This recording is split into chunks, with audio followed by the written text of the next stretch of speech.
Bonjour Bruno Donnet. Bonjour Philippe. Tous les jours, Bruno, vous traquez ici les temps forts de l'agenda médiatique et hier après-midi, vous avez été captivé par l'audition d'un journaliste, pas n'importe lequel, devant les sénateurs, scène que vous avez vue sur la chaîne Public Sénat. Oui, l'épisode que je vais vous décrire ce matin, Philippe, est totalement spectaculaire car il raconte comment même la plus grande des dynamiques médiatiques peut se heurter à l'inconséquence totale de la classe politique.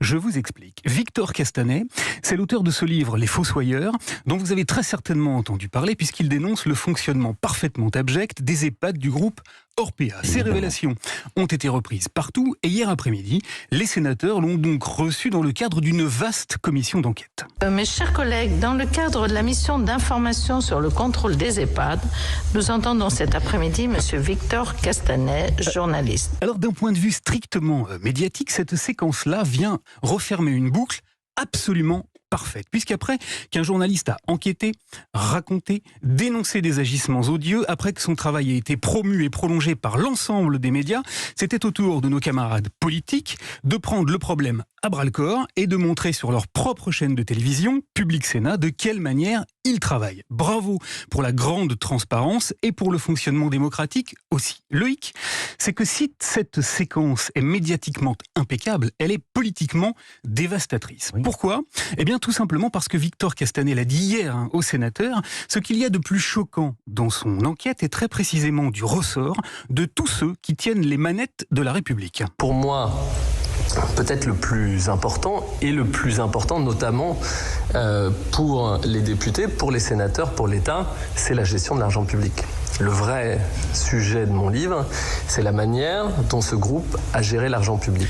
Aux yeux du journaliste, le plus gros scandale dans ce qu'il a découvert, c'est que le groupe Orpea, qui traite si mal les personnes âgées, reçoit 300 millions d'euros, vous avez bien entendu Philippe, tous les ans en provenance directe des caisses de l'État, et que c'est donc le contribuable qui engraisse à son corps défendant cette ribambelle de profiteurs cyniques. Et Victor Castanet est même allé un cran plus loin puisqu'il n'a pas hésité hier à poser aux sénateurs la grande question qu'il tarabuste. Qu'est-ce qui a failli ?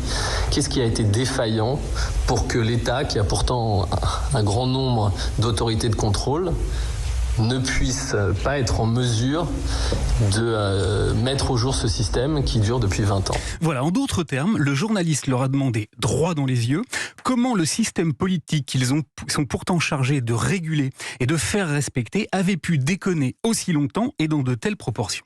Seulement voilà, au lieu de se concentrer sur cette question pourtant centrale, hier après-midi, certains sénateurs, comme le républicain Bernard Bonne par exemple, ont préféré se disperser sur de tout petits détails de son enquête. La preuve, écoutez donc sur quel sujet majeur il a été interrogé. Vous expliquez dans votre livre que le fournisseur de protection contre l'incontinence, ça c'est important, à développer un modèle spécifique pour la société Orpea. Le sénateur lui a posé une question sur les couches-culottes. Savez-vous si ce modèle de protection a été commercialisé vers d'autres établissements ?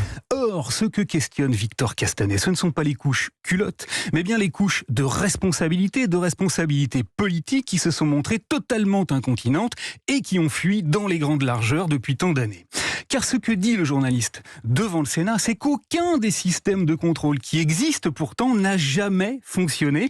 On comprend donc qu'il n'y a que deux possibilités, ou bien les politiques ont été complètement nuls et d'une désinvolture absolue, ou bien certains d'entre eux ont été les complices zélés d'un système de détournement d'argent public pourri jusqu'au trognon, quelle que soit la réponse. C'est effrayant. Merci beaucoup Bruno Donnet pour paraphraser un sénateur, ça c'est important. À demain.